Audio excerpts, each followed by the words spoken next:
and the First Lady of the Republic of Ghana,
invited guests, ladies and gentlemen, good evening.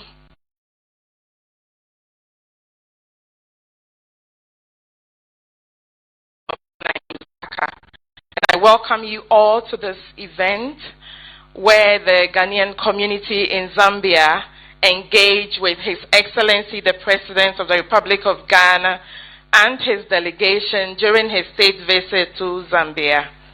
You are all warmly welcome.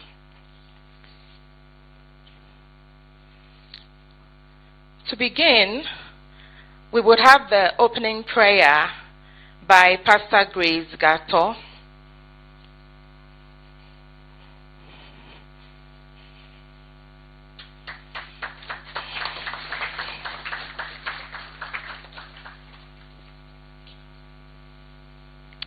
Please, shall we all rise?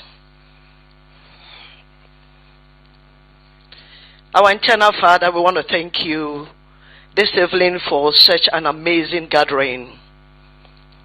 We are so grateful to you for our president and his family, so grateful to you for his cabinet members, so grateful to you for everyone that is in this room.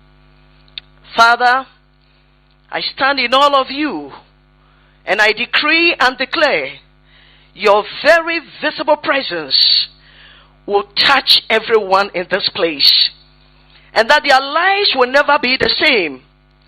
I decree and declare that the words from the mouth of our president will bury that which ought to be buried. We uproot that which ought to be uprooted. Father, we destroy that which ought to be destroyed. Father, I decree and declare that our president, the words that he will speak, will be fire to lift up everyone in this room. Everyone that is discouraged will be encouraged. Everyone that is down will be lifted up. Father, I decree and declare that Ghana will feel the presence of the words of our president today. That Zambia will feel it, and the world will also experience it, and it will bring change that is needed for such a time like this in the name of Jesus. I decree and declare that Father King of Glory, all the people that are under him will be on fire to turn things around for the nation Ghana, for Zambia, and around the world, and for their individuals and their families in the name of Jesus. I decree and declare that you will bless everyone. Say your name and be glorified. What an awesome God you are. Thank you for Ambassador. Thank you for what you are doing with her and her office. We are grateful to you. Thank you, Father God. In Jesus' name, amen. Amen. Please be seated. Thank you. Thank you so much, Pastor Grace. I think we can give her another round of applause. The fire alone, I believe, is firing us up for the evening. To continue, we would have welcome remarks by the head of mission, Her Excellency, Ms. Elizabeth Nyantichi. Shall we give her a round of applause to invite her?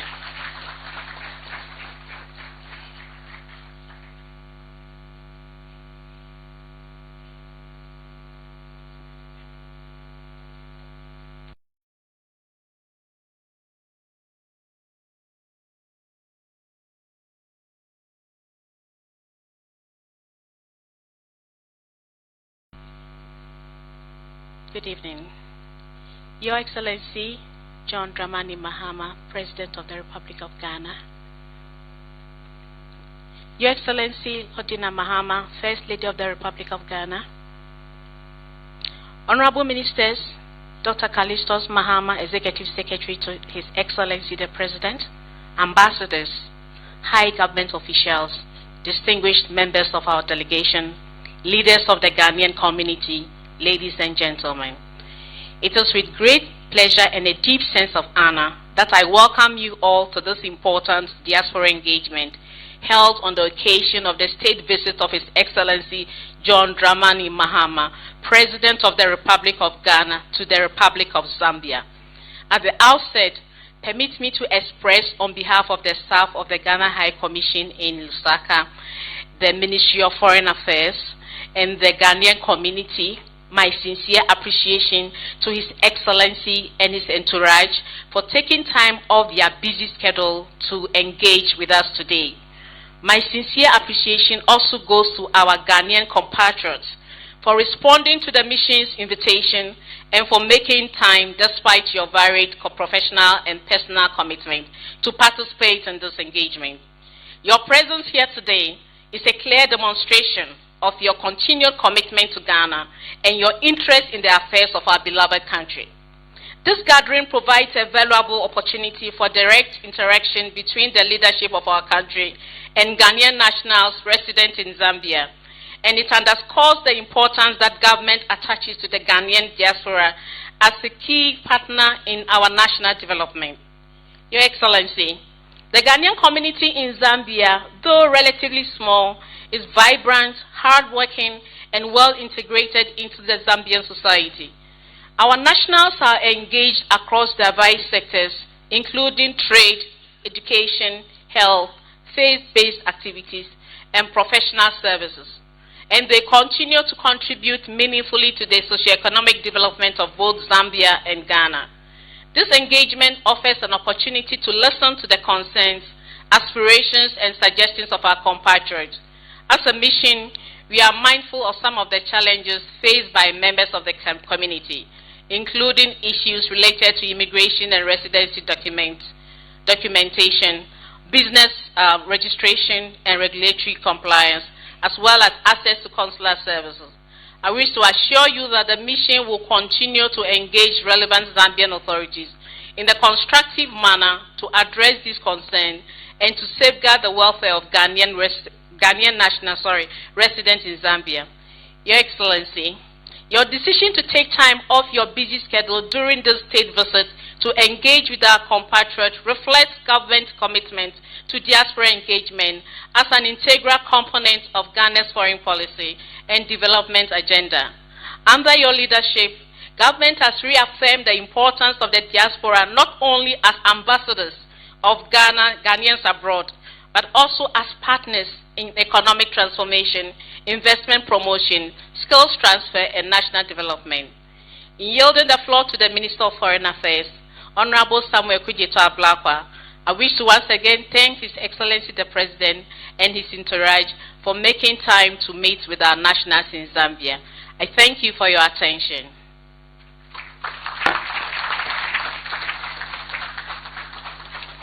Thank you, Your Excellency, the High Commissioner of the Republic of Ghana to the Republic of Zambia. Continuing, we would now have a statement by the Chairman of the Ghanaian community, Mr. William Aidu.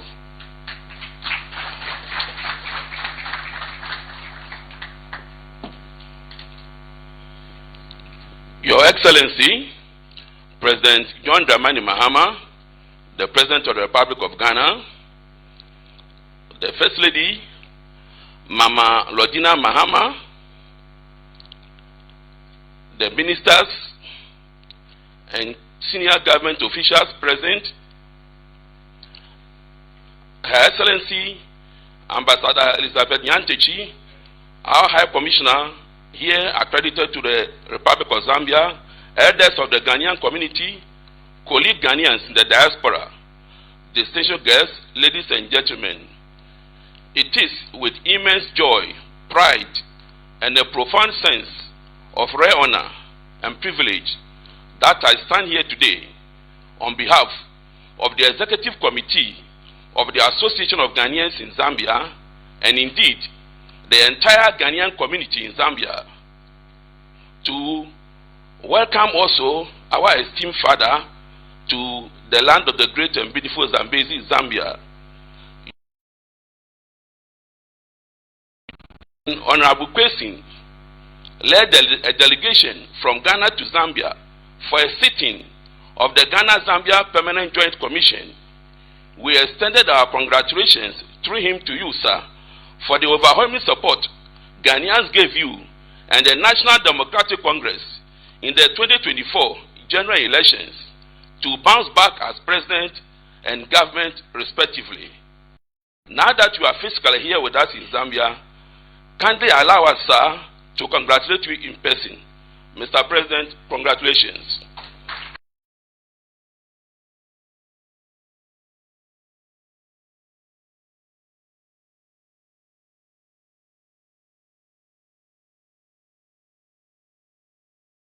An impartial development of our country, Ghana, has been truly transformative and progressive. Sir, we live outside Ghana, but thanks to social media, we are alive and awake to the happenings there. If it is not a road project being commissioned,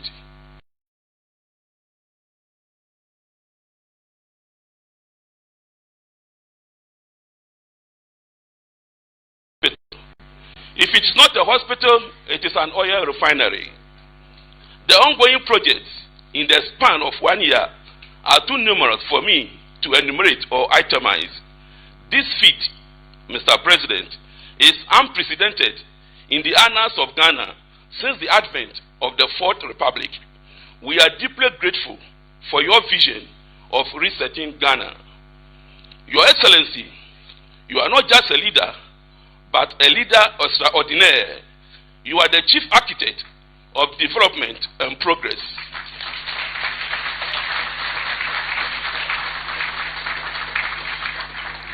You are the chief architect of development and progress, guiding Ghana, our motherland, towards a brighter, peaceful, glorious, and hassle-free future. Your Excellency, simply put, you are a beacon of hope, inspiration, and pride.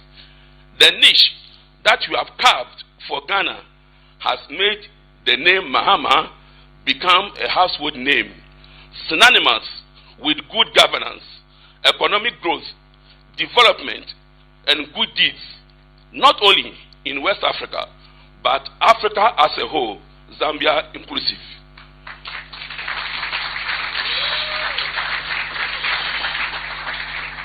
Your style of governance and actions have made us proud as Ghanaians, and we are also proud of you.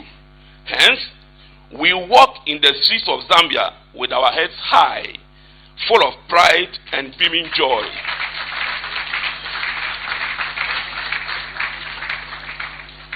It is our daily prayer that the good God, whom you have humbled yourself and chosen to serve, regardless of your position, popularity, and the day in and day out accolades and praises showered upon you by Ghanaians and non-Ghanaians alike, will contend with those who contend with you and fight against those who fight against you. That he will expose and put to shame the detractors and enemies of progress who brought your ruin or downfall. That he will keep you, our mother, Mama Lodina, and the whole family in good health. That he will grant you more wisdom and strength to work selflessly and diligently for the development and betterment of our homeland Ghana, so that it could be counted among the developed, great and strong nations. Your Excellency, sir, we thank you for gracing us with your presence. We, the Ghanaians in Zambia, as part of the Ghanaian and African diaspora, which your august government has termed as the 17th region of Ghana, pledge our full and steadfast support to you and your government as we embark on the unwavering journey and commitment to resetting Ghana. Beloved Ghanaians living in Zambia, distinguished guests, ladies and gentlemen, kindly join me once more with gladsome and joyful hearts by rising to your feet, by clapping and ululating in giving our Father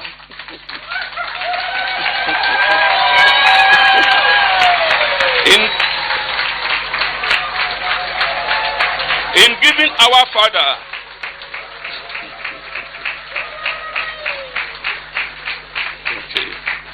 thank you. In giving our Father the enigma of our time,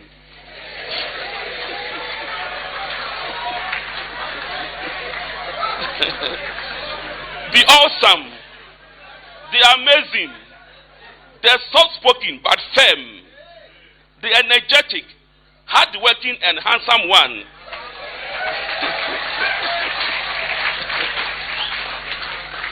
the man whom God himself, according to Psalm 139 verse 14, has fearfully, wonderfully, specially, beautifully and artistically made for Ghanaians to inspire and espouse once again honesty, patriotism, selflessness, and self-reliance in our culture and political sphere. The trendsetter whom Facebookers, YouTubers, TikTokers, Instagrammers, WhatsAppers, and other social media players and content creators cannot go to sleep without mentioning his name and his good deeds. Our leader, our galvanizer, our hope, the man who has chased away gloom and brought back smiles on the faces of Ghanaians.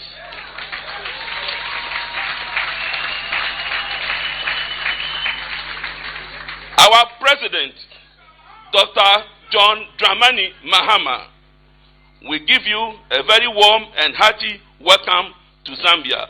May the good Lord bless us all. Amen. Shall we give him a round of applause?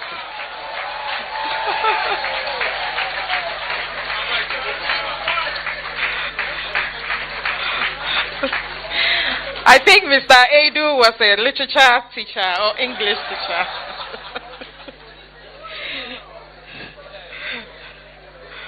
I would have loved to be under your feet to study. We now have a statement by the Honorable Minister for Foreign Affairs, my Minister, Honorable Samuel Okudzeto Ablakwa, the mover and shaker.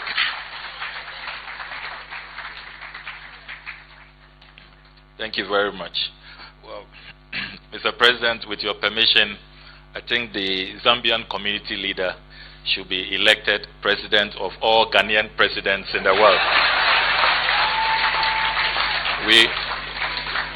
We do not have an international Ghanaian community association, but after what we have heard in Zambia this evening, we must immediately create one and make him the president. I asked him if he was a literature teacher. He says, no, he taught mathematics. So we must thank the Almighty that he didn't make him a literature teacher.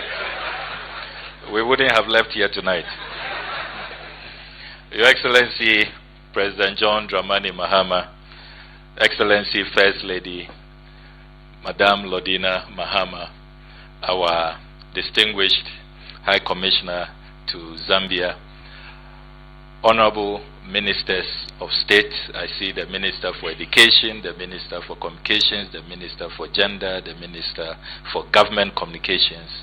I see senior government officials, Secretary to the President, ambassadors, executives of the Ghanaian community, our distinguished fellow compatriots. It is an honor to receive you this evening on this 3-day state visit. Her Excellency Ambassador Nyantechi informed us earlier today that she was expecting just a few Ghanaians, maximum 100. And that was the arrangement she made because per the embassy's register, we just have about 300 Ghanaians registered. Only to arrive here this evening, and we had to frantically call management of the hotel to bring in extra chairs. And we still see a lot of Ghanaians standing at the back. So a round of applause to all of you. We hope that you will all register so that Ambassador will update her records and we'll have a fair idea of the number of Ghanaians here. All of us as Ghanaians are extremely proud of the President, the Commander-in-Chief of the Ghana Armed Forces, His Excellency John Dramani Mahama. He makes all of us proud. Only this week, the prestigious DEVEX Power 50 listed the Ghanaian President as top 5 change maker, the most transformational leader.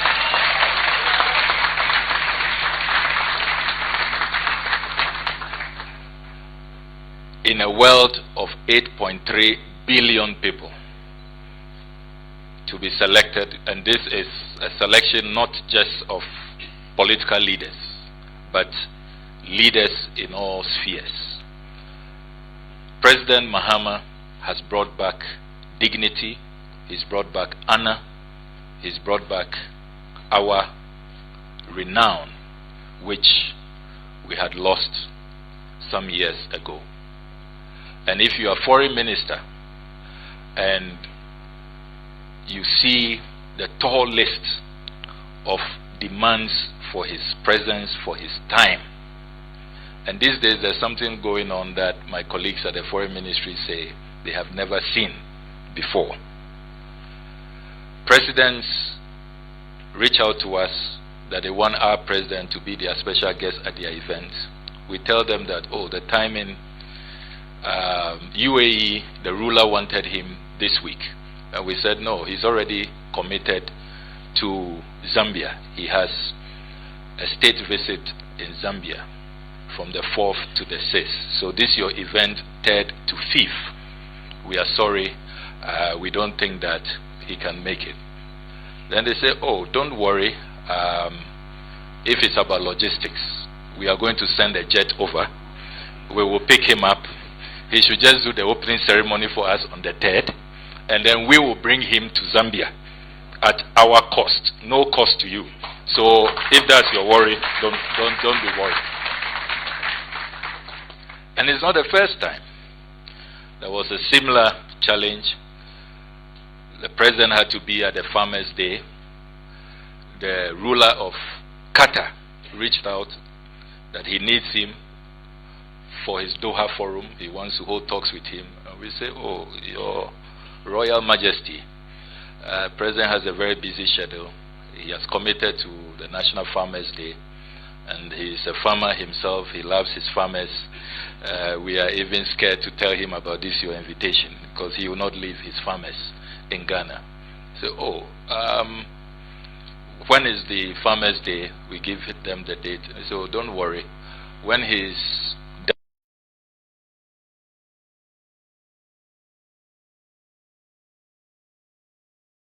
and fly him to Doha. And so if you have seen in recent times attempts to say that President Mahama is probably falling in love with private jets, this is a different kind of private jet arrangement. It is because of the honor, the high demand, and the very great prestige that President Mahama has brought to the office of the President of Ghana, that he's so well sought after. He's in such high demand that world leaders are not taking no for an answer. They are not looking at his calendar, at his schedules, whatever they will do to lift him, airlift him to their countries and send him wherever he has to be next. They are doing that. And so for the record, that is the reason why you saw a different kind of jet here. Those of you who were at the airport with us, that explains it. I heard some of you say, Ghana flag or jet. You know, so that was a special jet from the ruler of the UAE. It was a similar arrangement with Qatar. On our way here this evening, the Secretary to the President says we are in crisis. What do we do? The Africa Union Summit next week. Virtually all the leaders have requested for bilaterals, and international organizations are requesting for side events. So if the President is to even spend 10 days in Addis Ababa, he can't. And now we don't know who to offend, because this one, you can't use your private jet to take the President away from us. And that is the crisis we have. Who to politely say, let's postpone, let's reschedule, and all of that. So we all must be proud. President Mahama has restored the honor, the prestige to the high office of President. And Ghana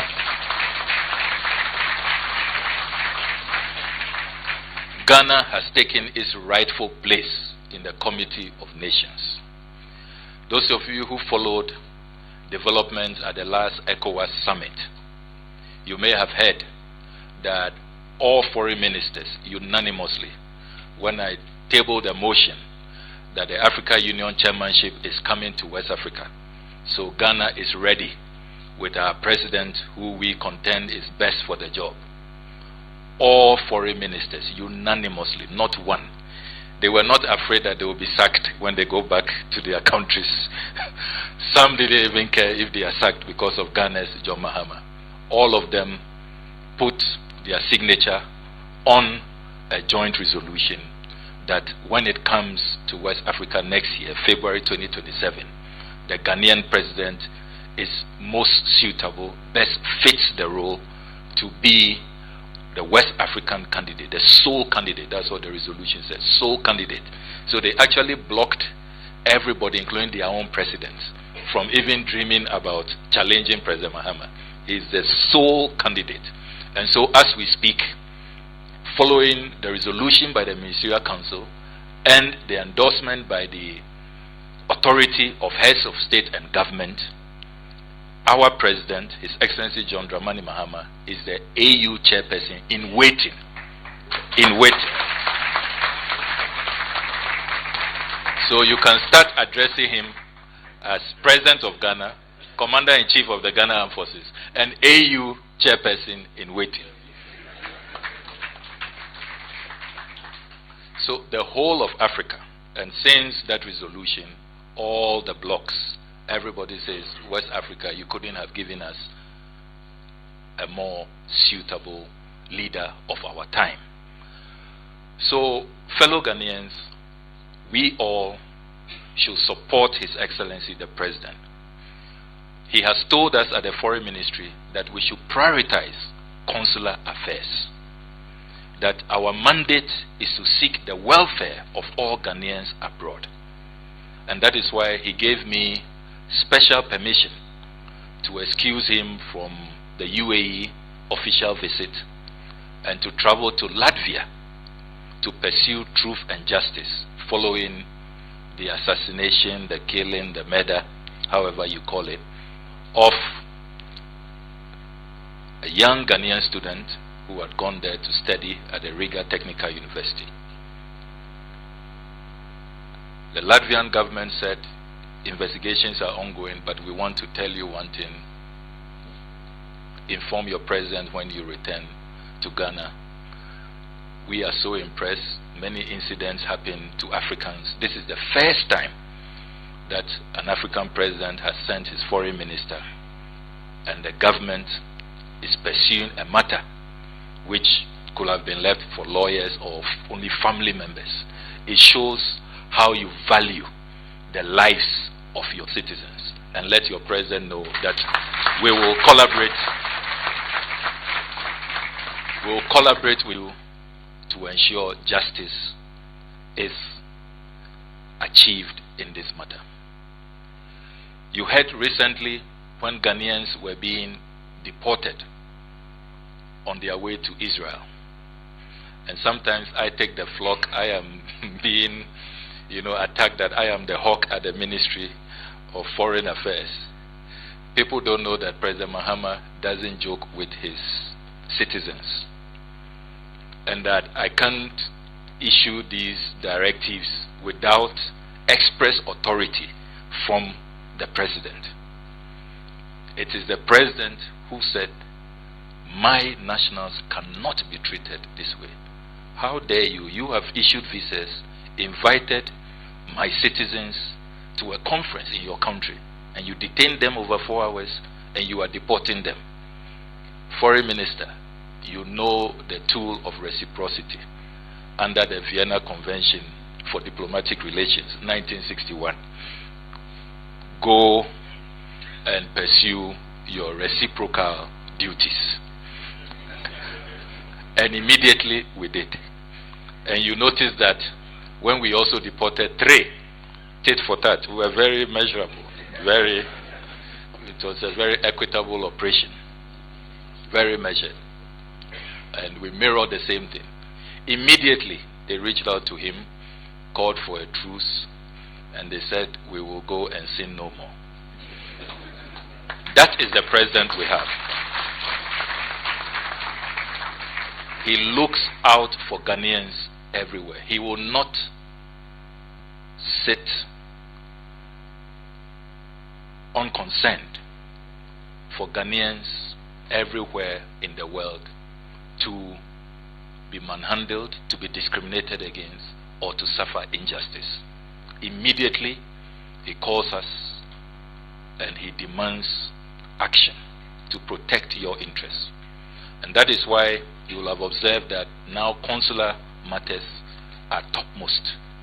We have established student desks in all our missions to take care of the concerns of students, to be proactive, not to allow them to be stranded and to be demonstrating before government comes to their aid. You will have observed that we are now more responsive.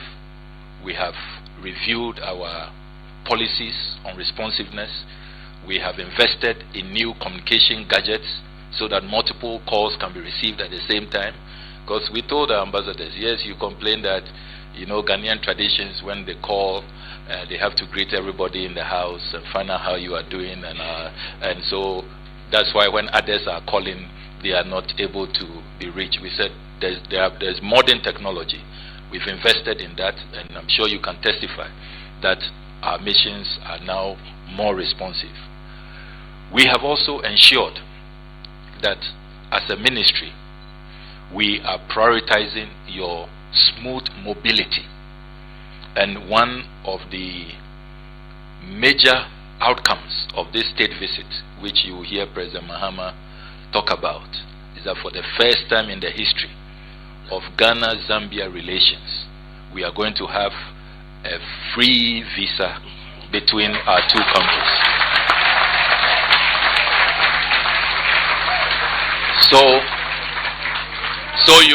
So you no longer have to stress about visas. So we are going to have a visa waiver agreement. And it is one of the conditions that President Mahama gave us for this visit. He said, Foreign Minister, if you don't make this happen, don't join me on this visit.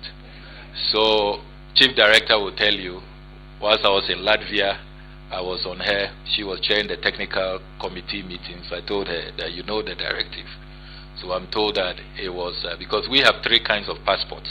They have only 2, diplomatic and then ordinary passports. So they didn't see how, they said we are not aligned because we have diplomatic, service and ordinary passports.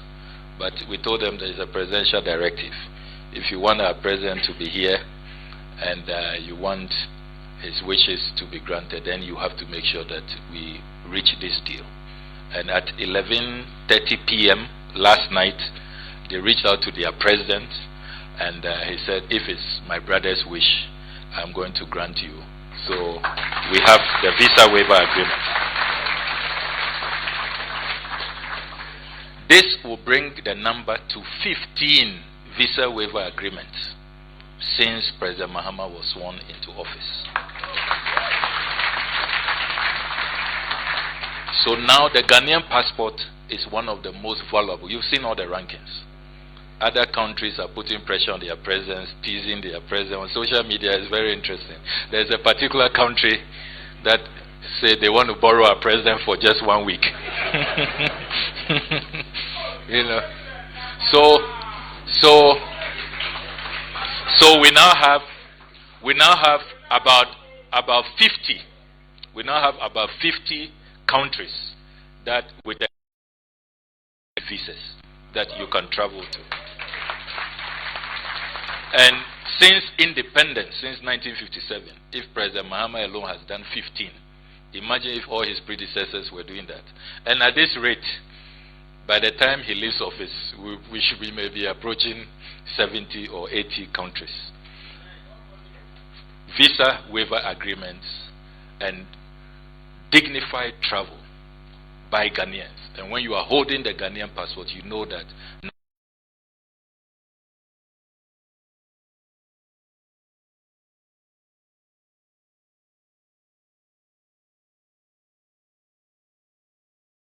we have now moved from the outdated biometric passports. We now have chip embedded passports.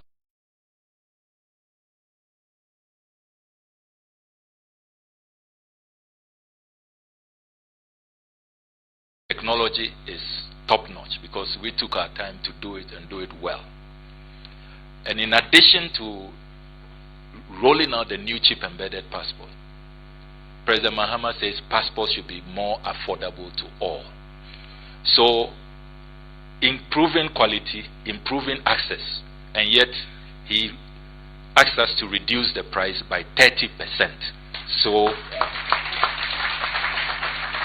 the passports modernized, more secure, more valuable. You can travel now to more than 50 countries visa-free, and yet you are paying less, 30%, reduced from 500 cities to 350 Ghana cities. And that is not all. I know that you are all from the 16 regions of Ghana. For the first time in our country's history, you can apply for passports wherever you come from, in all 16 regions in Ghana. Never happened in Ghana's history since 1957. So now Mama Lodine's region center, they have one. Bono has it, Ahafo has it. The President's region, Savannah,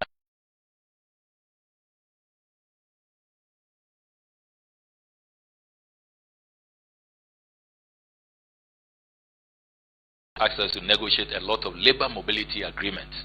So you are seeing that these days we are having our teachers, our nurses go to other countries. It is because President Mahama wants Ghanaians to enjoy the benefits of development.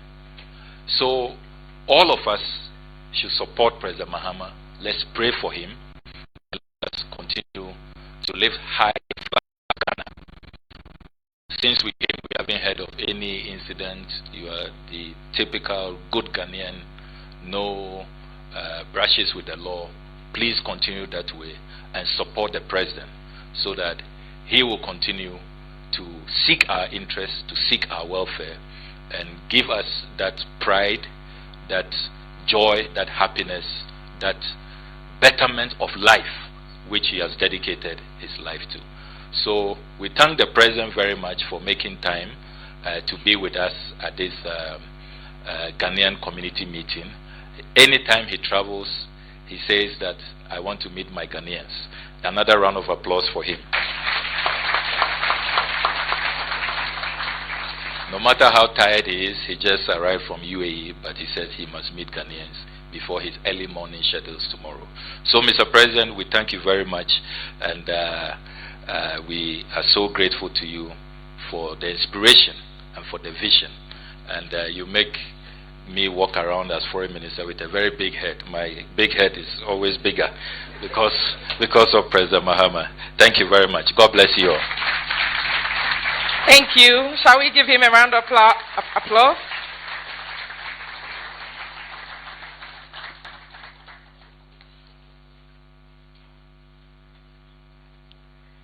And now, ladies and gentlemen, distinguished guests, it is now my singular honor and profound privilege to invite to the podium the visionary leader, champion of progress, architect of the Accra Reset, and the duly elected President of the Republic of Ghana, His Excellency John Dramani Mahama. Your Excellency, the entire gathering rises in warm welcome. Akwaba, please grace us with your voice and inspire us with your words. Thank you. Thank you. Kindly resume your seat.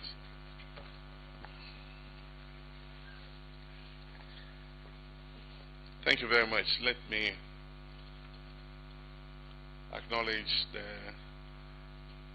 chair of the Ghanaian community in Zambia and all of you distinguished Ghanaians resident here, and then also acknowledge our ambassador, our High Commissioner actually, and her hard-working embassy staff, our ministers of state and senior government officials who have accompanied me here, and of course, most importantly, to acknowledge the wife of the President of Ghana.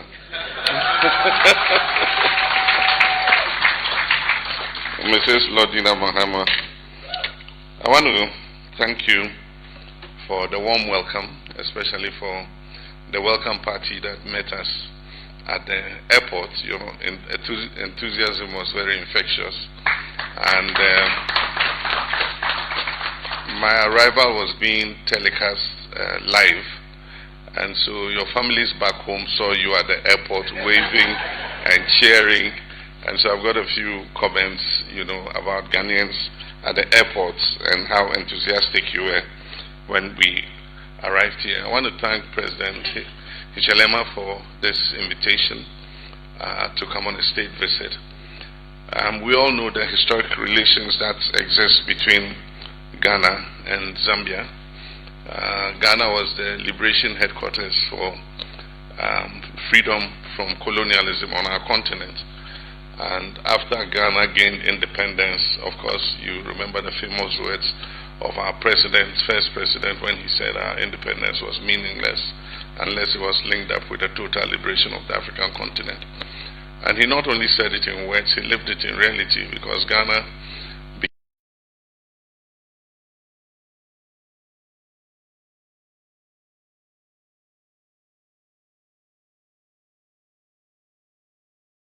Africa lived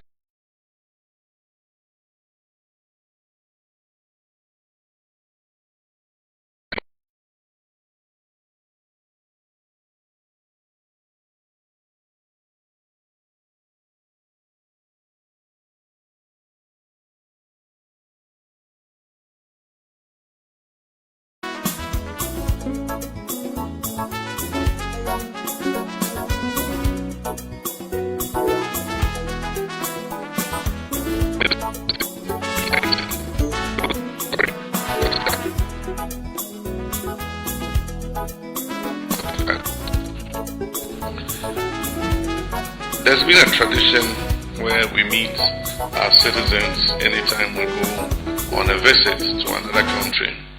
And initially, the tradition developed from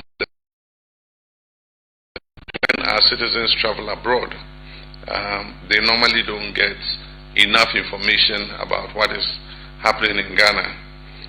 In those times, if somebody was coming from Ghana, you ask him to bring you newspapers, or if you wanted to read Ghanaian newspapers, you had to go to the embassy, to the media section, and see newspapers 2 weeks old just to acquaint yourself with what was happening at home. Otherwise, then it was letters from your relatives and all that. Or once a while, if something happens, then and it happens to be carried on the international media, then you know what's going on.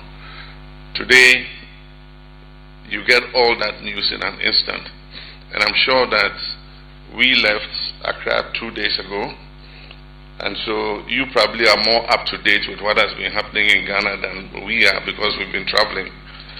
And so that tradition, even though has become irrelevant because the information you need, you have at your fingertips, it is still necessary for leaders to meet our citizens and interact with you and have a feel of what is happening to you in your countries of residence, the challenges you face, and also to explain to you some of what is happening back at home.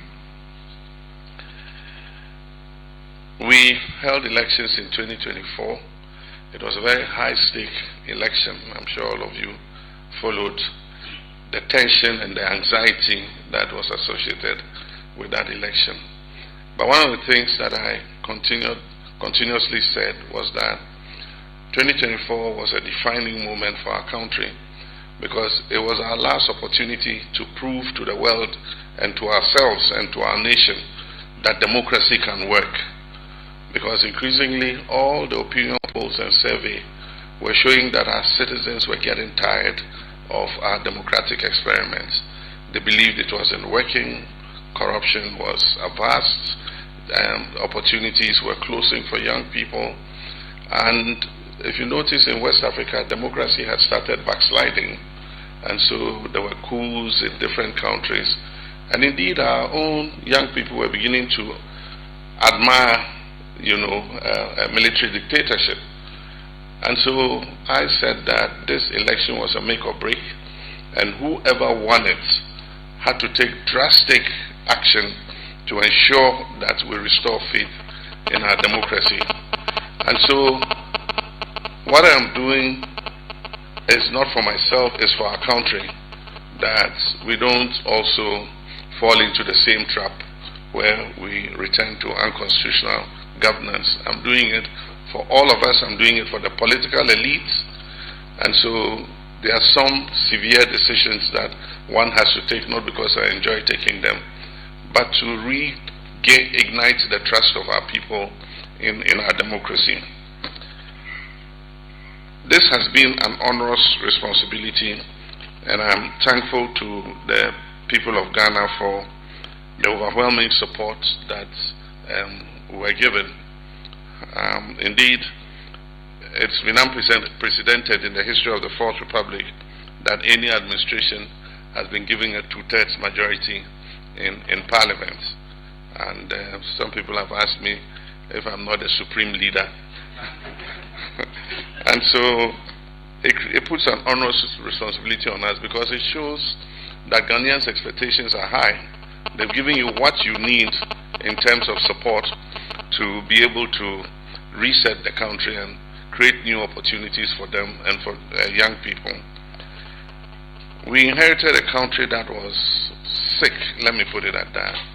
The economy was in crisis, governance was in tatters. We had so many issues in all sectors, in education, in healthcare, in agriculture. And most of all, we had defaulted on our debts. Our debts to GDP had risen above 100%. And nobody wanted to lend to Ghana again. Ghana was almost becoming a basket case. And so we fought the election on the overarching theme of the reset agenda.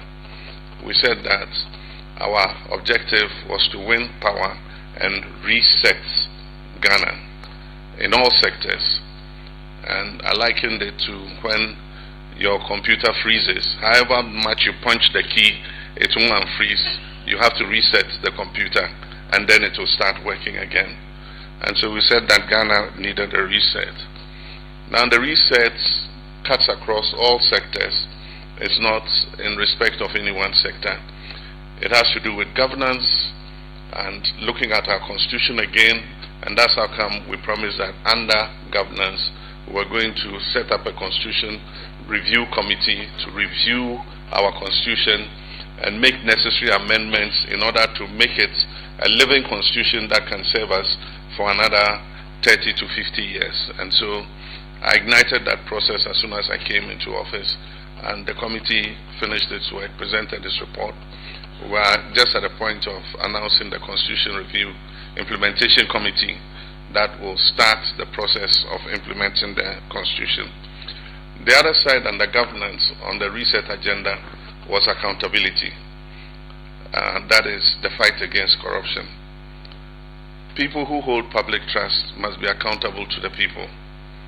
And a time was coming when there was such impunity in government. It was like people just went into politics and government to enrich themselves. And so every week, every fortnight, there was a major scandal. And that was part of the reason for the loss of trust in the political elite. And so it was necessary to come and bring that to order. And first of all, to look at people who had abused the public trust and hold them accountable. But at the same time, send a signal to our own people that if you cross the line like they have, you will also find yourself in the same position. We'll have to deal with you. I'll not be happy about it, but it demands that if you also abuse public trust, the law is the law. It must work and hold you to account. And then there was also the part to do with the economy. We had lost macroeconomic stability completely. When an IMF program, all the IMF indicators by the time we took office were off track, because the government had done its best to a certain point, and just before the election there was a $360 million that was supposed to be paid, and so they had met all the triggers. And as soon as the $360 million was paid, that's it. They didn't take any action. All the agreements with IMF, you have to do this, you have to do this. So we came in January and the program was completely off track. And so we had to call an emergency meeting and got our finance team and everybody to start working. to try to put the program back on track before the IMF review mission in April. And so from January to April, that is what we were busy doing. There were some agreements that the government had entered into with IMF. We're going to pass this law, we're going to do this, we're going to do that, we're going to review electricity tariffs, we're going to do this. And so we had to look at all those things and take all those tough decisions in the early days, you know, before April. Happily, when the mission came and did the review, we had managed to bring the program back on track.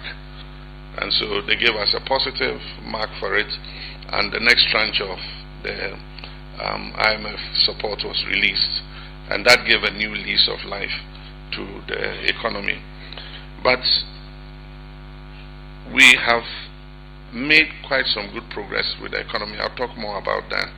But under the reset agenda, another plank was agriculture for economic transformation, supporting farmers to produce more so that we could make food more affordable.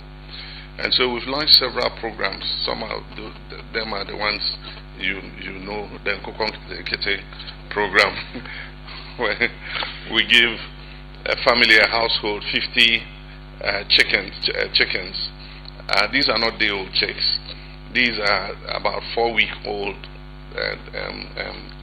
They call them pullets.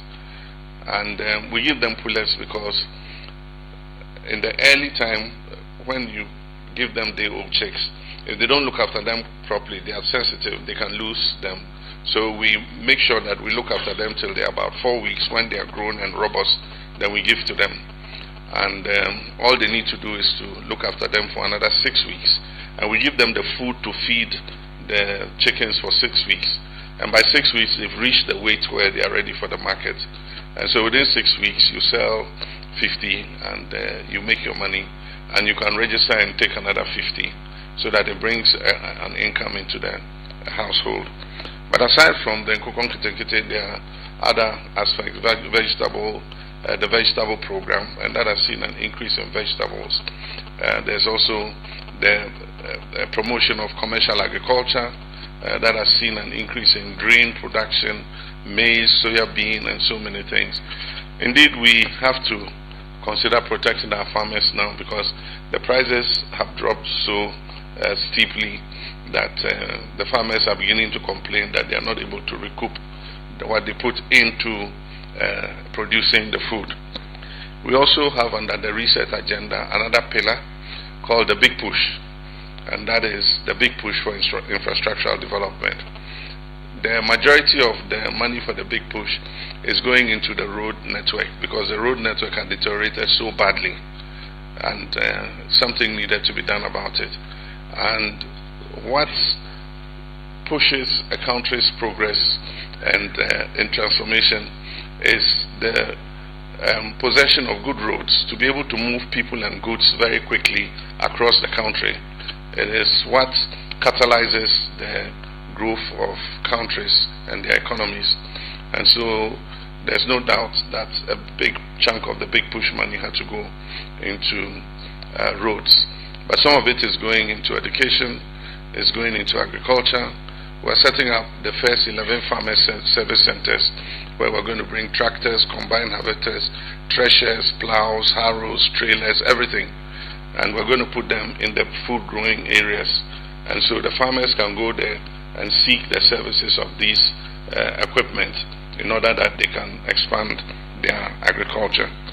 We also have the Accelerated Export Development Program, which I chair personally. The council that is responsible for this, I am the chair, and we meet once every quarter to look at the export numbers and see how we're doing in terms of improved exports. But of course, the most important and critical task was the economy. Happily, we had a good team at the Bank of Ghana, led by the governor, and we also had a good team at the Ministry of Finance, led by the Honorable Ato Forsen.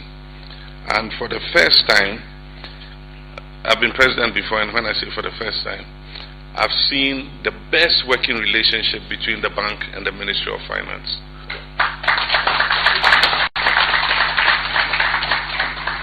The coordination has been excellent, and so monetary policy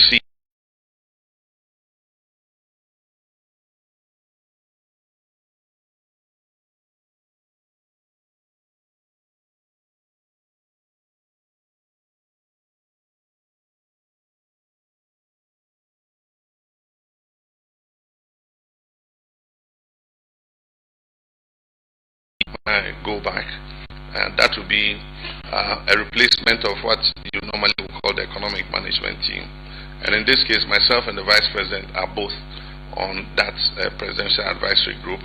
The Vice President chairs in my absence, but then it gives us the opportunity to think, and we've got some of the best, well-renowned people in their respected fields, economics and different places, who are sitting on that.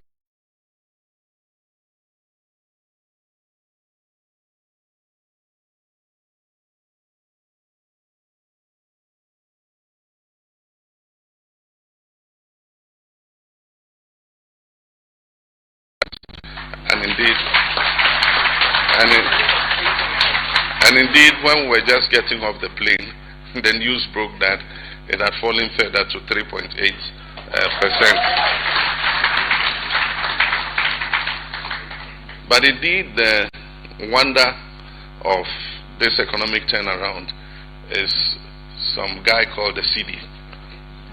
He has been beaten and battered over the years, and he surprised everybody in 2025 with an astounding performance.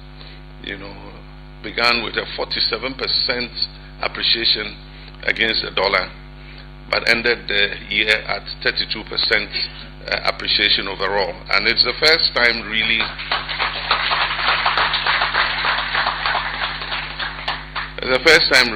the CD, since it was redenominated, has appreciated in value that time.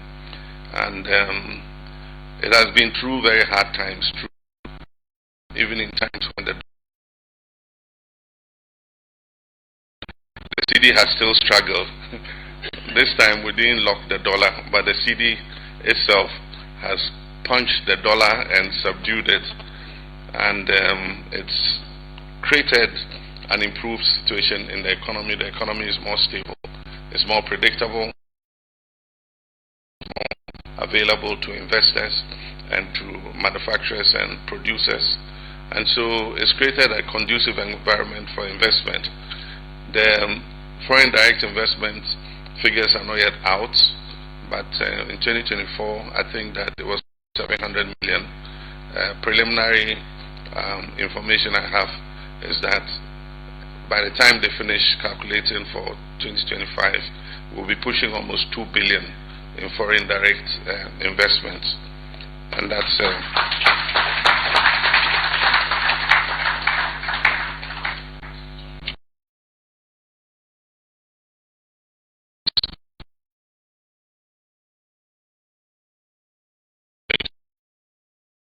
just for 2025 soon.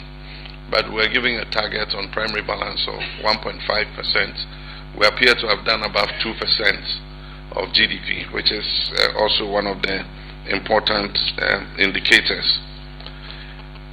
Every sector is showing improvement. The energy sector, we've paid down the energy sector debts. We've paid for the gas that we've been consuming for electricity. The independent power producers who were owed so much money, we've paid them, and we've given them a payment plan to clear all the arrears. And so the energy sector is more stable now, and so people's lights are not going off. Indeed, I see funny videos where people ask ECG to put off the lights a bit because their meat is frozen and all that. And so the energy sector is going quite well. There's also ECG. I was a very sick man. ECG has recovered, and collections that were as low as 1.2 billion or 1 billion a month have risen to 1.9 billion and still rising. Miracles continue to happen.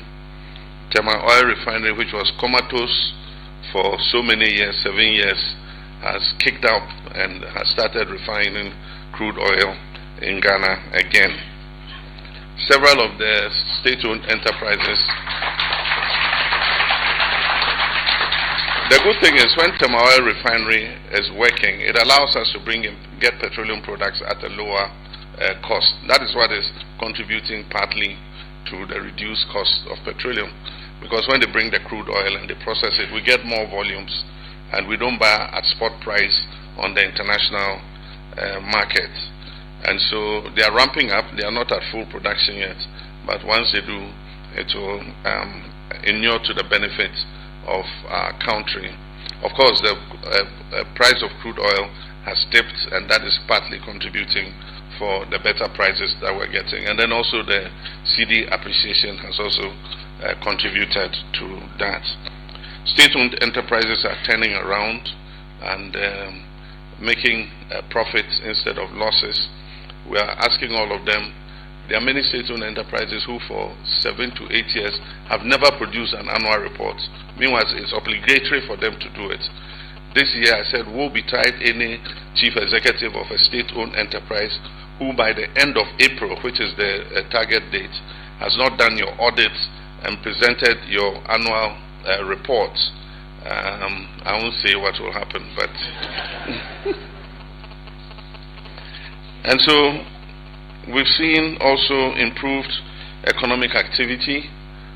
Business is booming, and one sign of booming economic activity is travel congestion. And so more people are using their cars because first people couldn't buy fuel. They would not drive unnecessarily. But now that fuel is more affordable, people are using their cars more and going to places they wouldn't have gone before.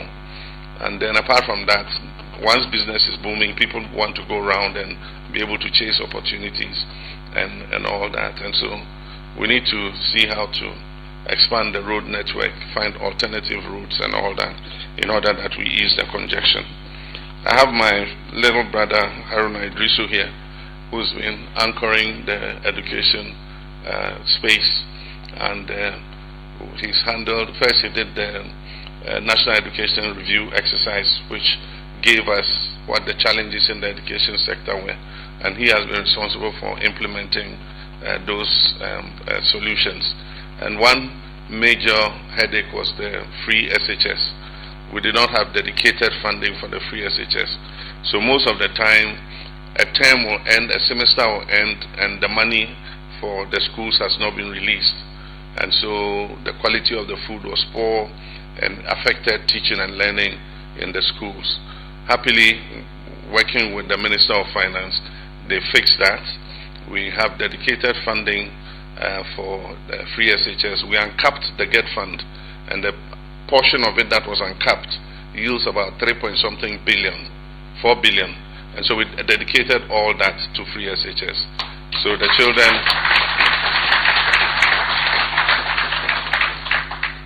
children are getting better food. I don't hear many complaints about quality of food again.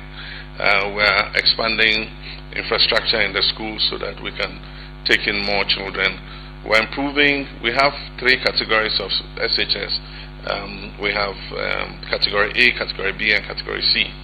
Everybody wants his child to go to a category A school. If not, then a category B. And normally nobody wants the category C. And so we are going to start investing from this year to improve the category C schools to category B and improve the category B schools to category A, so that children can get a fair opportunity to be able to learn. And so that is also improving things. The basic school level has been neglected. The previous government focused just on SHS because it was their flagship program, free SHS. So you go to many schools and they had no textbooks, no school furniture. Children were sitting on the floor and learning. This year we're going to provide 2 million pieces of school furniture. We want by 2028. One by 2028 that no Ghanaian pupil will sit on the floor or lie on his stomach to write or to study in school. And so, I mean, I can't talk about every sector, but in healthcare, we have the Ghana Medical Trust Fund, otherwise called Mahama Cares, which is supposed to cater for non-communicable diseases. These are kidney disease, liver disease, cancers, strokes, cardiothoracic sicknesses and all that. These are very expensive to diagnose and treat. And most often when a member of the family comes down with a non-communicable disease, the family spends a lot of money to try to diagnose and treat the person. The drugs are expensive, diabetes and all that.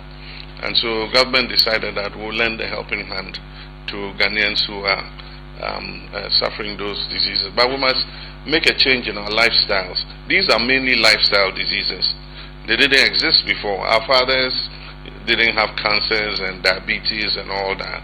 But because we are sedentary, we don't walk, we don't farm the way our fathers used to do. Wherever we go, we sit in cars and all that. And so because there's no physical activity, if you continue to eat the bankus and the big fufus and things, obesity and all that comes with high blood pressure and diabetes and all that. And so while trying to support those living with non-communicable diseases, we must start a strong education campaign to teach Ghanaians how to live well so that they can avoid these diseases and live a longer life. There's also the primary health care that we're going to start this year. The primary health care is going to guarantee access to health care for everybody at the CHIPS compound level, the health center level, up to the district hospital level. If you're a Ghanaian, you have your Ghana card, you don't need to pay an NHIS premium. You go, you show your Ghana card, you're entitled to free treatment. And so that will revolutionize. But the part I like about it is the community volunteers. In every community, there's going to be a community volunteer. He'll be equipped with basic equipment, or either the community pharmacy would have it, where they can just prick your finger and see if your blood sugar is normal, and then they can check your blood pressure to make sure that you don't have hypertension.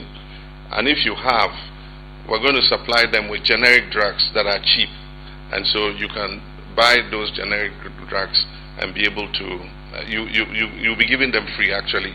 You get those drugs to be able to treat yourself. They'll do, every 6 months you must go do a breast check to avoid breast cancer. We'll do pap smears to make sure that women are not suffering from cervical cancer. So the community volunteers will be responsible for that, and they'll have a community record of everybody, and so they're able to, when we go, we can get a report and see what the health profile of the whole community is. But all in all, we have a great team. I couldn't have done this alone. I have a team of young, ambitious, hardworking ministers and government officials supporting me, and they bought into the vision that I have. And so we're working together as a team. I'm not doing this alone. My ministers are up to the task. They are very energetic. I call them at odd hours of the night. My ministers here, Sam George Haruna, my Minister of Government Communications, I call him at 2 a.m. and Finance Minister, as for him, I am always, if I could do, I'll move and live in his house. Because the number of times I call him and summon him to my house. But they are a great team, and everybody is working very hard, and that is what is producing those results. And I'm sure that in 2026 they're going to work even harder. But just to conclude, I want to thank you, the members of the diaspora. A lot of time we focus on the remittances that you bring home. Those are not the most important things. There are other things that you do, like bringing skills back home after you've lived outside and worked for some time. You bring new skills that we didn't have.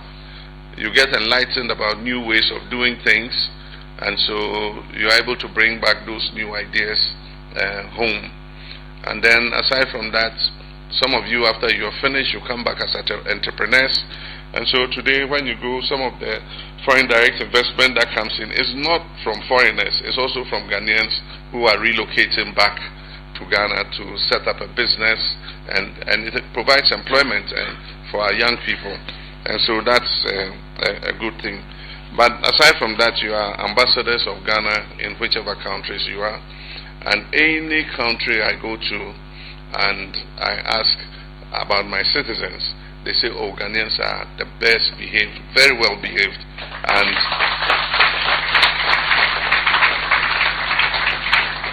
And the news here in Zambia is the same.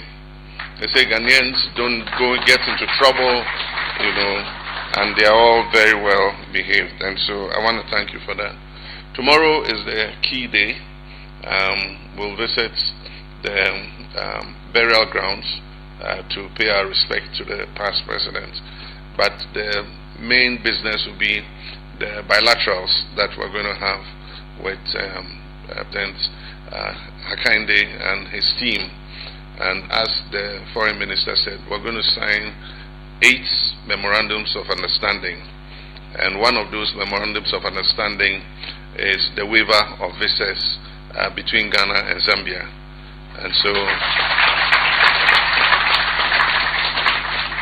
Ghanaians will be able to travel without visa to come to Zambia, and Zambians can also travel to Ghana. They don't need a visa to come to Ghana. But probably the highlight is my address to Parliament. One of the honors that any democracy can do you is when you visit to give you the honor of addressing their Parliament.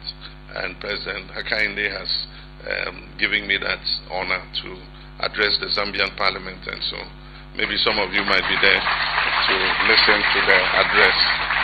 There's a lot that we can share with Zambia because it has a similar profile to Ghana. It's a country with a lot of mining potential like Ghana has, and some of the challenges we face in terms of environmental destruction are some of the challenges they also have here. So sharing notes about illegal mining and all that is going to be important. But one new idea we've been pushing in Ghana is what we call the issue of natural resource sovereignty. The developed world say they are tired of giving us aid, and so humanitarian assistance, they are cutting it. They need to invest that money for their people. Aside from that, they must increase their defense spending, and so ODA is going down. And we say, oh yeah, you are right, you have the right to do that. You have the right to use your resources. We cannot continue to depend on you for aid. But then we too must be able to do something to look after our people. And so our gold and things you come and take almost for free, we too will not allow you to take it like that.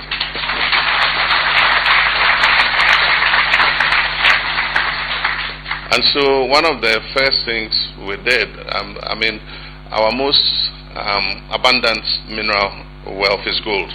And then after that you have manganese and bauxite and all of it. And so when we came, it was virtually a free-for-all. The small-scale mining sector was producing 63 tons of gold per year, 63 tons. And out of the 63 tons, the money that was repatriated in dollars back to Ghana was accounted for by 40 tons. And so it meant that the forex generated by 23 tons never ever came back to our country.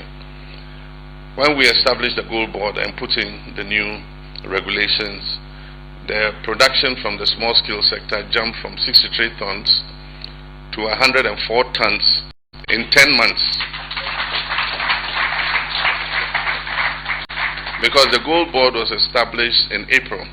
And so April will be 1 year since we established the gold board.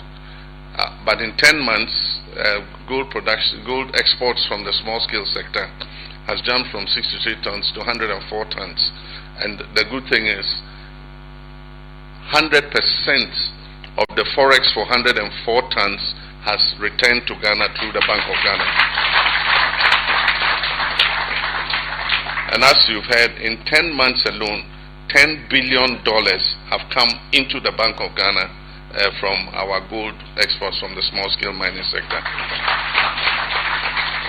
And that is why there's more foreign exchange available. And so people have found that hoarding foreign exchange or hedging foreign exchange is not necessary, because the dollars are not going to go anywhere. We're generating enough dollars, and we'll generate even more, because when the world is unpredictable, people hedge in gold. And as you must have heard, gold hit the $5,500 mark when presidents are throwing tariffs around as if they are sharing, a pancake. Then it creates instability in the world, and it makes Ghana laugh all the way to the bank.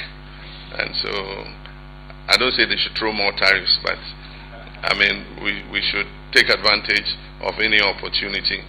All the other minerals too, we're insisting that they be refined and value added before they're exported. So manganese, we're giving a target. We're going to stop raw manganese exports from Ghana. They must set up the plants to process the ore and produce the finished product. Bauxite is the same. For bauxite, there's already a ban on export of raw bauxite. But we're pushing it so that we can put up the refinery, produce the alumina, give the alumina to Valco to smelt, and then export the finished aluminium products. And so far so good. And I want to thank you for taking time off, for coming to meet me at the airport, but also for taking time off to come and meet with us here. Thank you so much. God bless you. We give him a standing ovation.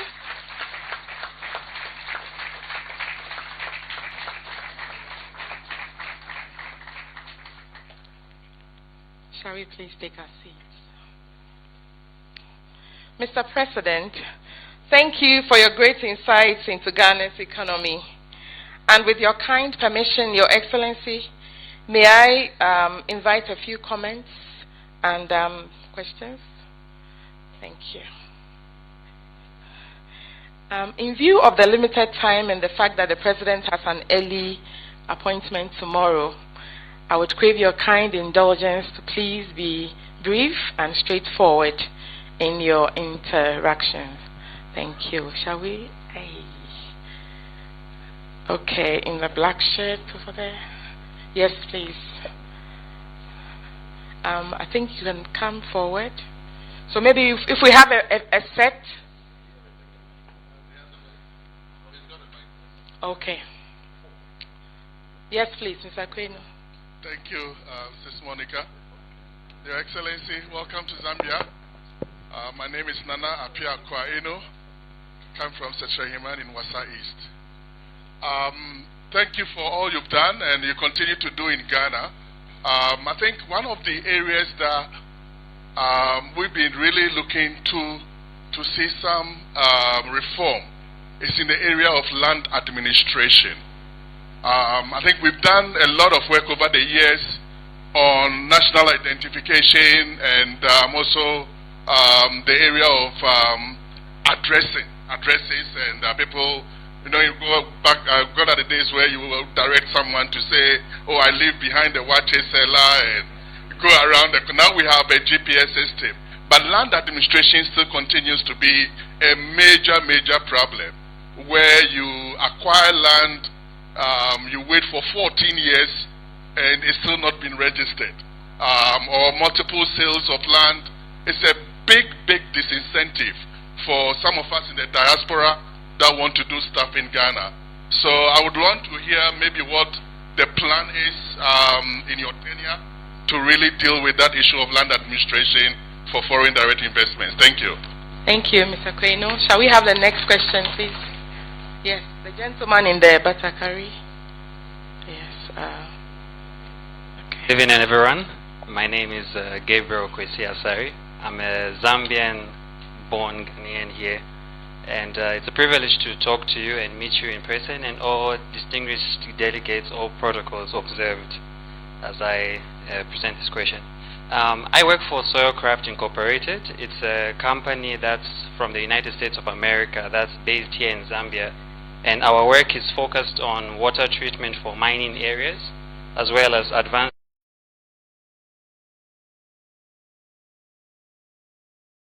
So So our advanced agronomy work helps small scale to large scale. We're talking about major cooperative agricultural production so that we can improve food security as well as improving efficiency in quality of irrigation. So my question for you was, how does the scope look like for bilateral cooperation for Zambian companies like Soilcraft, and then also trying to integrate that with the existing entities that are already in Ghana so that we can create this synergy? Because you've already enlightened me on what's happening in Ghana, and it's something that my company is looking forward to try and embark on. Thank you so much. Thank you. Great question. Mrs. Coker? Yes. Reverend. All protocols observed. My name is Rabbi Lombe, married to a Ghanaian. My question is, when are we going to see the airlines come from? Because I think it was addressed in the last meeting by Her Excellency before she left that we're going to have a direct flight. As you know, flying in Africa is very expensive, and we look forward to very fair pricing when we fly from here to Ghana. Thank you very much. Thank you, Mama Rabbi.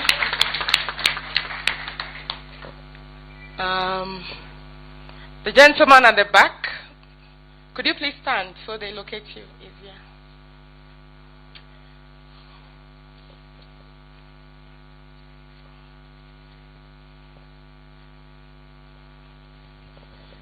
Thank you. All protocols observed. Thank you very much for visiting us here in Zambia. And I see myself. Mr. President, you remind me of my Prime Minister in Barbados, Mia Motley. You have the same vision, fight, determination, and will to change with the vision that we need of African Caribbean leaders. So my time in Ghana I spent in your space. I met Samira, and I was at a few events around your space, but we didn't actually meet. But it's good to see you here. I'm very pleased to see you. My question is, while I was in Ghana, we had a situation of lots of calamity, as we call it. And I've since worked with a company to develop an area where we can actually change the whole process and deal with calamity, so we can actually treat the earth and treat the water and allow that earth then to be used again for crops, for growing what we need to grow, whether it's cocoa, coconuts, or purely agriculture. So I'd like to get involved, if I can, in the remediation of the process of the chemicals within the earth which have been put there, whether they're Chinese or whether they're local Ghanaians who didn't know any better.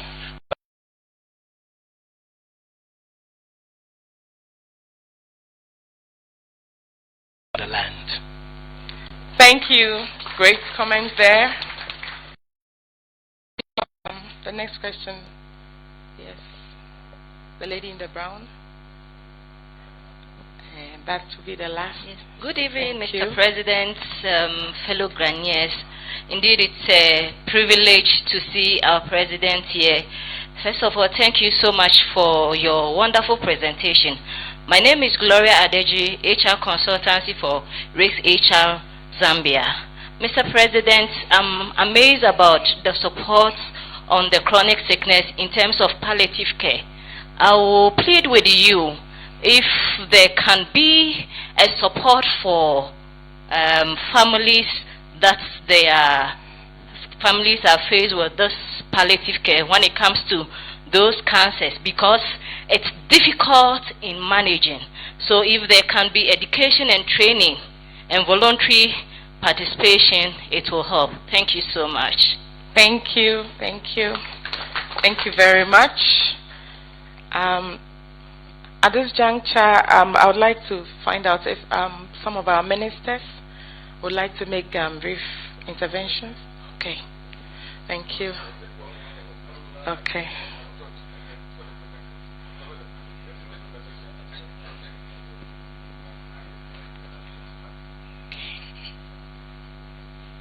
Thank you very much, Mr. President. As you noted, when the foreign minister was speaking, he highlighted Ghana, Zambia, and one of the MOUs to be signed tomorrow is an airline agreement.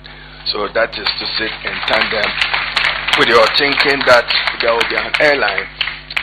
2 weeks ago, the Minister for Transport, the Honorable Nikweda President Mahama appointed, was in Tanzania to facilitate Air Tanzania entering Ghana. And he announced that by the end of this year, you see Ghana in the skies. President Mahama will support him to achieve that. I'm sure Mr. President will take up the last one. But Mr. President, last 2 weeks, asked his Minister for Lands to brief him on the state of land administration in Ghana for him to take consequential action on matters that affected investment in lands and to end those matters. The Honorable Bua, through his Deputy Honorable Yusuf, gave Mr. President extensive discussion on it, the overall land situation in Ghana. President Mahama's commitment is to preserve and protect public lands. The days of grabbing public lands is over and will not happen under his watch as president. He gave the minister that assurance. We've taken note of it. There is a new land administration thing that is being developed between the Ministry of Communication and Lands. Maybe Sam George will take it. So to assure you that you have progressive, transformative President Mahama who is resetting Ghana, be assured that he means well. He assumed office acutely aware of the challenges of the economy, and one of your major concerns is justice. The wheels of justice run slowly, but it will grant to a necessary process. So be aware. Thank you, Mr. President. Thank you very much, Your Excellency. I think that I'll just throw a bit more light on the land reforms that are underway. Relative to the NDC's manifesto, the Reset Agenda manifesto, if you read under the land section, we promised that we were going to digitize the land registry department. And so the Minister for Lands and Natural Resources has written on the back of the first cabinet AI retreat, cabinet level AI retreat that was held on the African continent, was under the instructions of President Mahama, where the entire cabinet was sent out for 3 days to do case studies on what we could deploy AI in each sector. On the back of that, the Lands Ministry has asked for the Ministry of Communication, Digital Technology and Innovation, where I serve the President, to start the processes with the Lands Commission to use blockchain technology to begin the registration of land assets. Now, anybody who is familiar with blockchain technology knows that once we verify and authenticate the ownership of the land and place it in the ledger, it is locked. It is immutable, it's unchangeable. Not even, respectfully, Mr. President, can change the ownership. So then, once we start that process and authenticate ownership of land and lock it in that blockchain ledger, it then means that when you buy your land, or you're going to buy your land, and you go to the Lands Commission and they give you the ownership of that land, you know that that land is yours. So when you work here and you want to come back home and buy land, you know that this is the real owner, this is the real family, this is the real stool that owns the land. You buy the land, your title is preserved in that ledger as well. And the issue of double and triple sales of land will come to an end. So that's part of the Reset Agenda.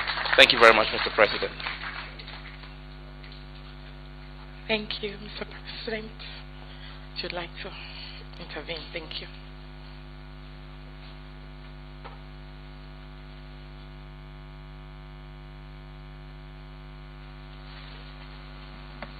Yeah, thank you. And as part of the business forum, the Minister of Communications, Digital Technology and Innovation is leading a 12-member fintech group from Ghana to interact with their Zambian counterparts. These are fintech groups across the whole fintech space, agric and all the other specialities. And so for those of you who will be there, it will be a very interesting session to attend. But like you said, we're introducing blockchain technology to ensure that we digitize the records of the land registry. The issue with land administration One is the registering of title and processing of land documents, and that's what we are dealing with as government. But there's also the other side, where land belonging to families and chiefs, are double sold to people. And a lot of the time, people who go to buy lands don't even go back to the Lands Commission to make a search to find out whether the person selling the land to them is the real owner or not. And so they pay the money to somebody, and then the real owner pops up and says, but that land doesn't belong to this. Or sometimes it's a family selling it, and one person goes and sells it. You pay the money to him, and then another pops up and say, oh, this one, he was brought as a slave. His great-grandfather was a slave. He's not part of our family. He had no right to sell it. It's just such a mess. But if we educate Ghanaians that anybody who wants to sell a land to you, ask for a copy of the document. Once we've digitized the records, you go to the lands registry, they will look at it, they will have the record of the land from where it has passed to who, and who owns it currently. And that when you're dealing with that person, you know that legally you are dealing with the right person. With regards to public lands, we set up a committee. They presented their report, and we've cancelled several leases that had not been processed yet. These were public lands that were just distributed and looted. I mean, people just carved up and bought for cheap. I mean, lands, there are people who buy a land, government land at 150,000 cedis, and turn around and sell that same plot of land for $2 million. And these are lands in prime areas. And yet if you look at the value that they are giving and how much people buy them for and turn around and resell them, it just doesn't make sense at all. And so we've got a committee. They've mapped out, not only in Accra, all the regions, what the status of public lands are. In some places, people have finished building and are even living in the houses. It will be difficult to say, look, we're going to break this house and take the land back. And so in those cases where they have processed title, then what we're doing is we're asking them to pay the true value of the land. The land cannot have been 140,000 cedis in airport residential or somewhere like that. So, but those that were in the process of being done at the time that we came, we have halted that process, and we're taking those lands back. But when we take those lands back, it means that we must find a proper way of making sure that another group won't come and start selling them again. And so I want to bring something to Parliament about divestiture of public property. If you want to sell public property, you would need the approval of the representatives of the people. And so any public land processing will not be processed at the Land Commission unless it is ratified in Parliament. This will stop the rampant sale of government assets. Today, TOR is working again. There was an attempt to hand over TOR to somebody for 15 years, and I mean, really, what say do the people have? So one government without the say-so of the people's representatives.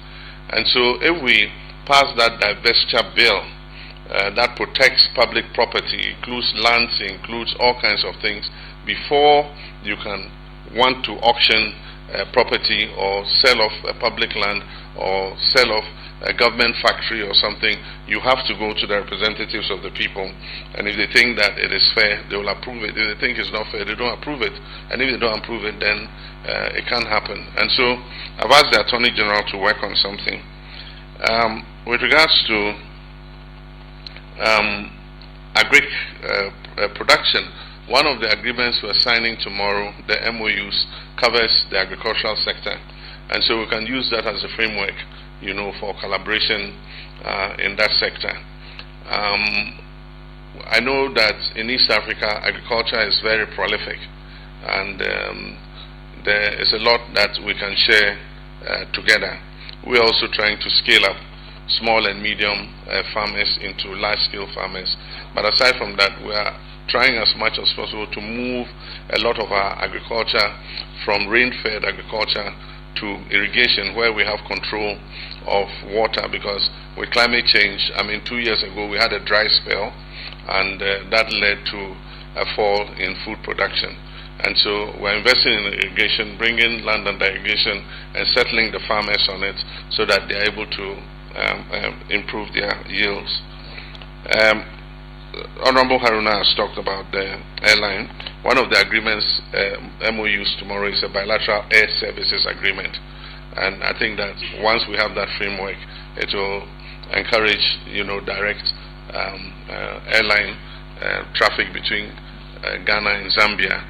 Ghana is in the process of restarting national airline. Ghana Airways was one of the first airlines in Africa, ourselves and Ethiopian Airlines.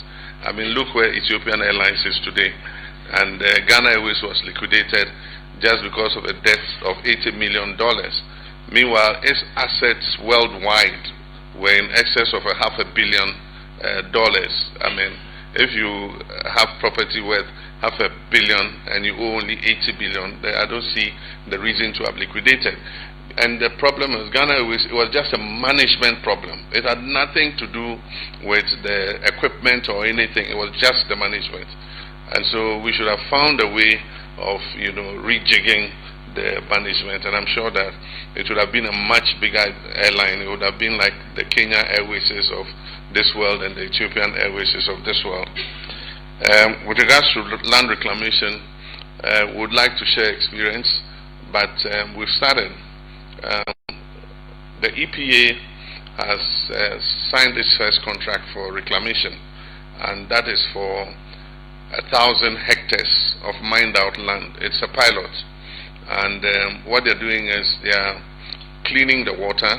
There are solutions for water treatment to take out the toxins, and so they're cleaning the water, pumping the water out after it has been cleaned, and then they're leveling the ground. And then there are particular plants that you plant on that soil, and they eat up the toxins in the soil. And so you plant those ones for some years, they eat up the toxins, and you can come and clear them and then plant oil palm or cocoa or anything on it. So we started the first 1,000 hectares, and if it proves to be successful, we're going to scale it up to cover.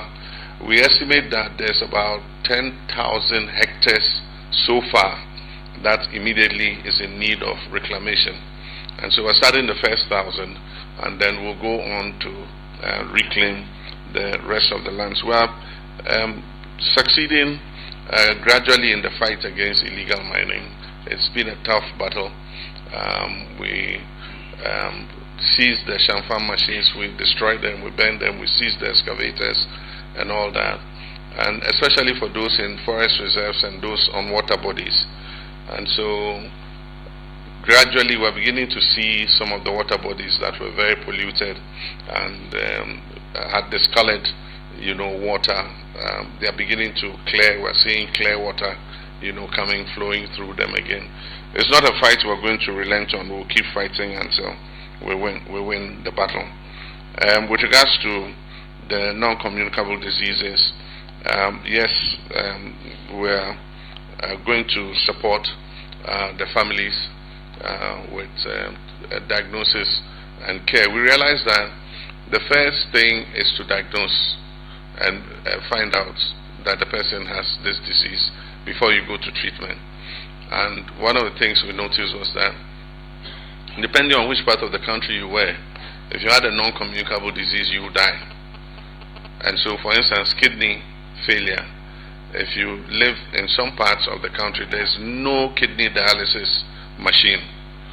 And so you either have to travel from that part of the country to either Kumasi or Accra or some of the other places that have it. And can you imagine the transport cost before the dialysis cost? And so one of the first things we're doing is to make sure that we spread the diagnosis equipment across the country. And so Mahama Care is going to spend part of, this year they have a budget of 2.1 billion cedis.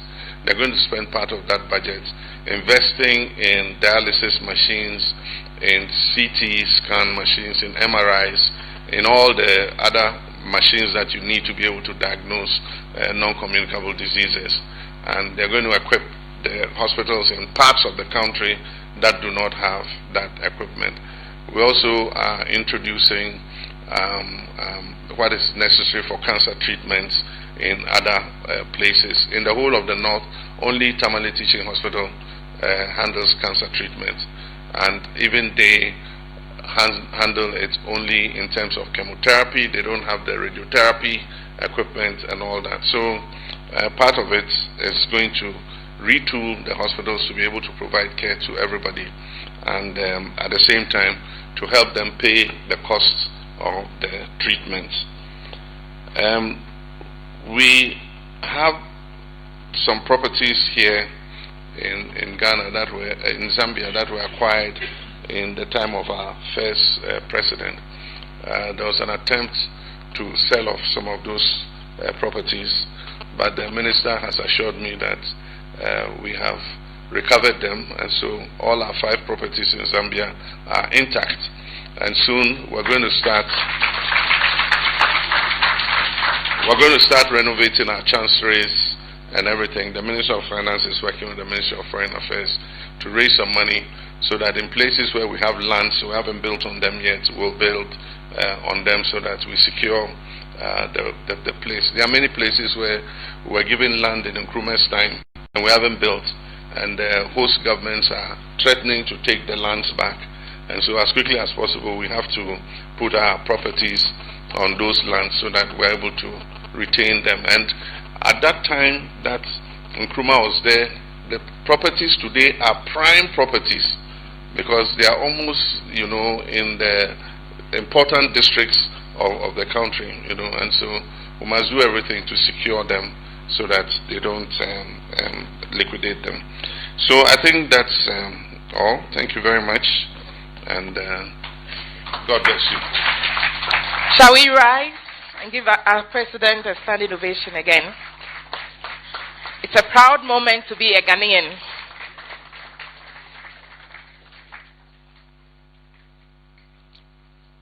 Yes, please. We would have vote of thanks. So if... Okay. Upon instructions, we are skipping vote of thanks, but we are very grateful to His Excellency and his delegation for gracing our occasion. We are indeed very, very grateful. Ghanaian community, I have spoken for you. We are grateful. So please, we would like to take a photo with your kind permission, Your Excellency. If the high table could come down, and with the executives only of the Ghanaian community, because time is fast spent. Just the executives.